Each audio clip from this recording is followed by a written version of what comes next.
नमस्कार। तो आज प्रधानमंत्री ने देश को संबोधित किया। 4 बजे उनकी जो स्पीच थी वो पूरे देश ने देखी और प्रधानमंत्री ने खास तौर से 2 चीजें कही। नंबर 1, उन्होंने कहा कि जो सावधानी देशवासी एक तरह से दिखा रहे थे मार्च के महीने में या अप्रैल के महीने में, जब कोरोना वायरस के केसेस उतने ज्यादा नहीं हैं, उतनी ही सावधानी आज लोगों को दिखानी चाहिए। अगर हाथ धोने की बात है या चेहरे पे मास्क या कुछ गमछा या कुछ पहनने की बात है या लोगों से एक दूसरे से थोड़ा सोशल डिस्टेंसिंग करने की अगर बात है, तो उन्होंने कहा कि बहुत ही जरूरी है कि ये सावधानी अभी भी लोगों को दिखानी चाहिए। एक तरह से कोरोना वायरस गया नहीं है, कोरोना वायरस के केसेस बढ़ते चले जा रहे हैं, तो लोगों को भी सावधान रहना चाहिए और जो अथॉरिटीज हैं उनको भी देखना चाहिए कि लोग इन नियमों का पालन करें, लोगों को मास्क पहनना चाहिए।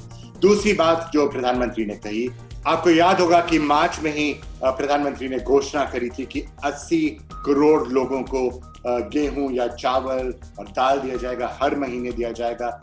तो उस स्कीम को बढ़ाया गया है, नवंबर तक बढ़ाया गया है और सारे विशेषज्ञ यही कहेंगे कि ये सही कदम है, क्योंकि आप याद रखिए कि भारत के पास अनाज की कोई कमी नहीं है। जो गोडाउन है वो भरे हुए हैं अनाज से, इसलिए अगर ये अनाज किसी तरह गरीबों तक पहुंचाए जा रहे हैं और देखा जा रहा है कि किसी को भी भूखा नहीं सोना चाहिए, तो वो अच्छा कदम है।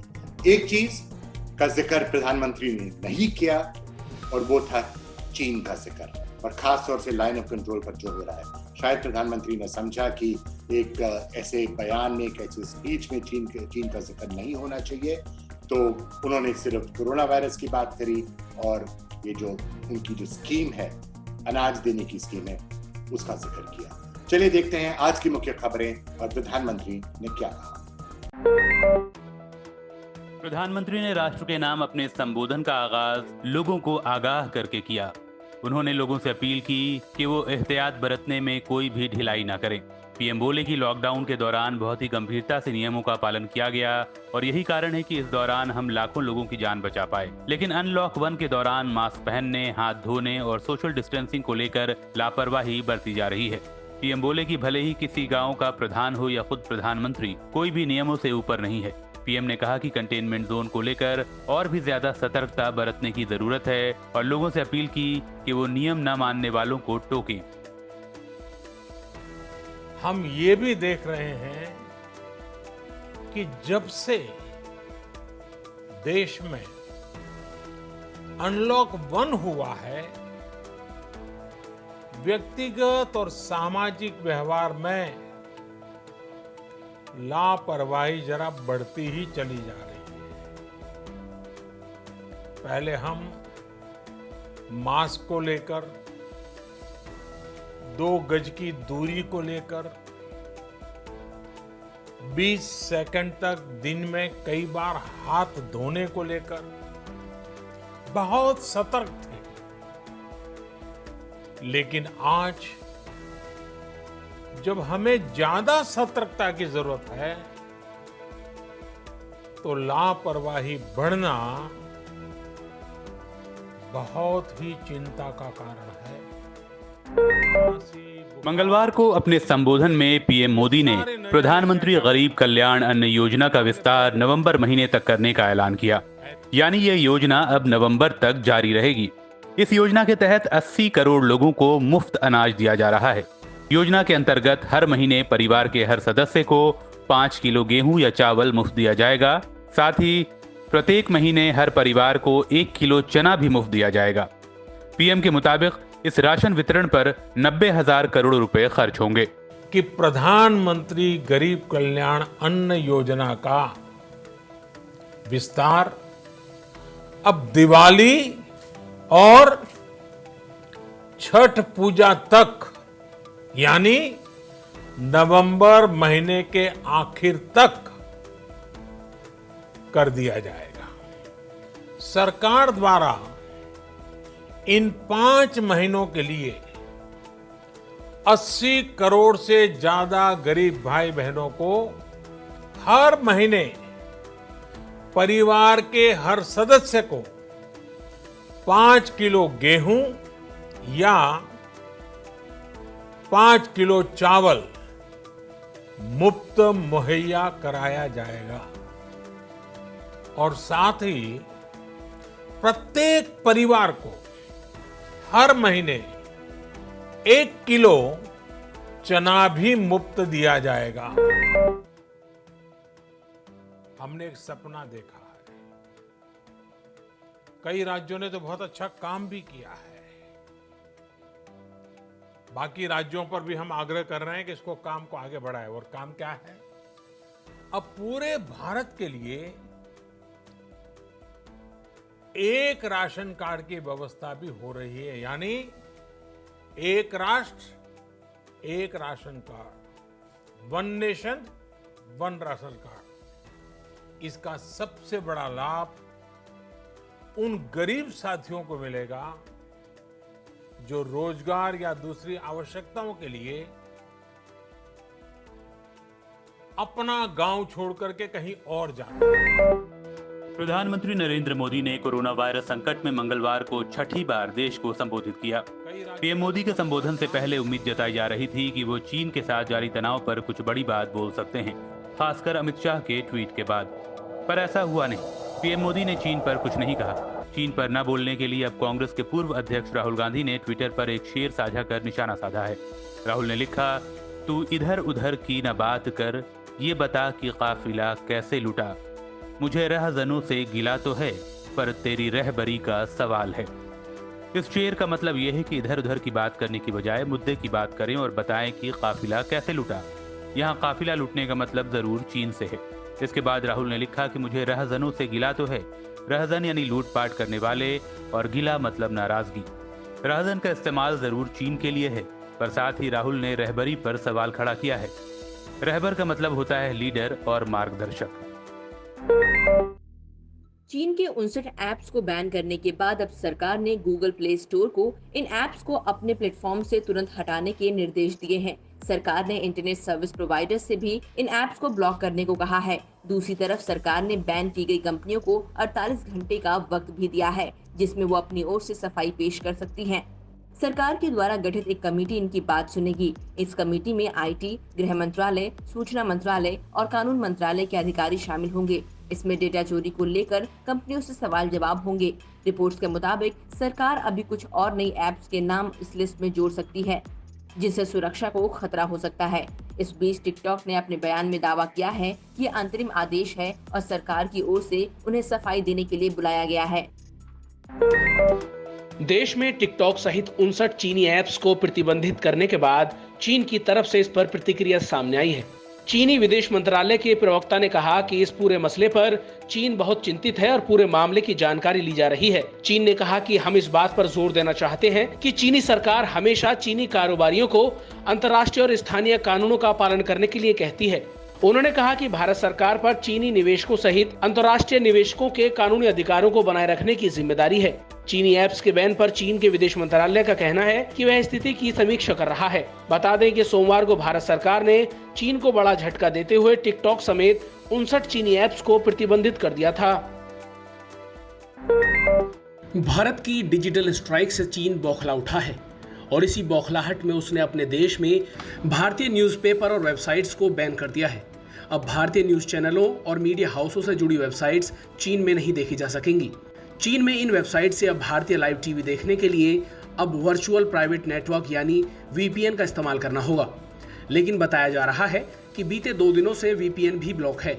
हालांकि चीनी सरकार के न्यूज़पेपर वेबसाइट्स अब भी भारत में आसानी से काम कर रहे हैं।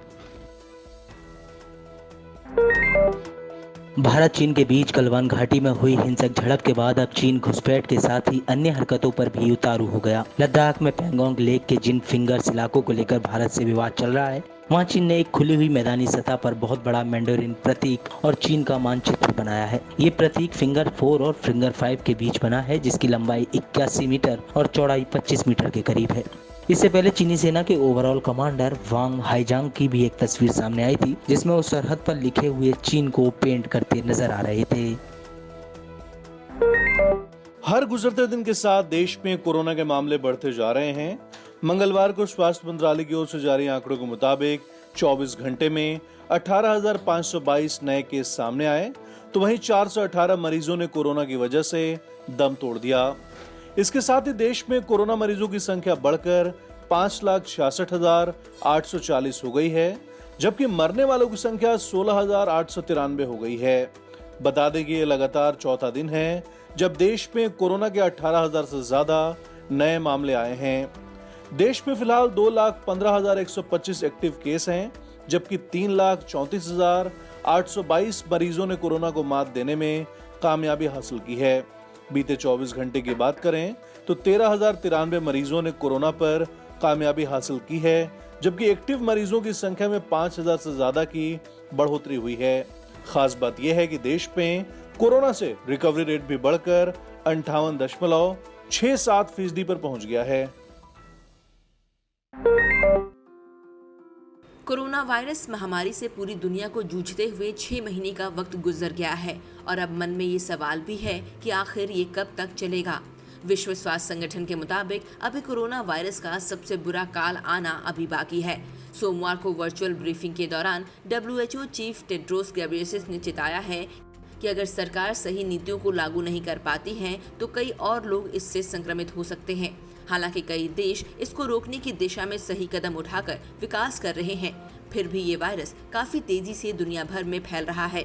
उन्होंने सरकारों और स्वास्थ्य अधिकारियों से टेस्ट, ट्रेस, आइसोलेट और क्वारंटीन योजना पर प्रतिबद्ध रहने की अपील की है। कोरोना के खिलाफ लड़ाई में भारत को बड़ी कामयाबी मिलती नजर आ रही है।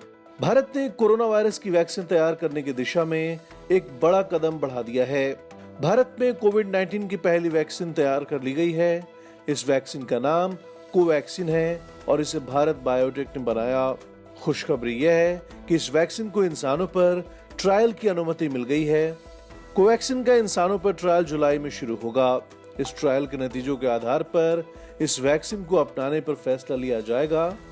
भारत बायोटेक को सोमवार को यह अनुमति drug controller general of India ने दे दी है।